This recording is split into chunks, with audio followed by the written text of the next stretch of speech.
এই লোকটা জীবনে কখনো নামাজ পড়েনি, তবুও সে জান্নাত পেয়ে গেল। কেন জানো? তাহলে শোনো। একদিন প্রচণ্ড তৃষ্ণায় সে অনেক কষ্ট পাচ্ছিল। হাঁটতে হাঁটতে হঠাৎ সে দেখল একটা কুকুর পানির জন্য ছটপট করছে।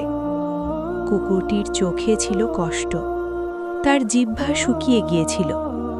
লোকটা থেমে গেল।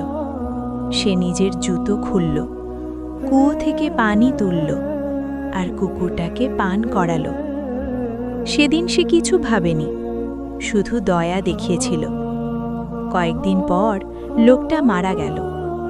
মানুষ ভাবল এই লোকের কোনো মুক্তি নেই, কিন্তু আল্লাহ বললেন, সে আমার এক সৃষ্টিকে পানি দিয়েছে, আমি তাকে ক্ষমা করে দিলাম। ছোট একটা ভালো কাজ তোমার জান্নাতের কারণ হতে পারে, তাই কখনো ভালো কাজকে ছোট করে দেখো না।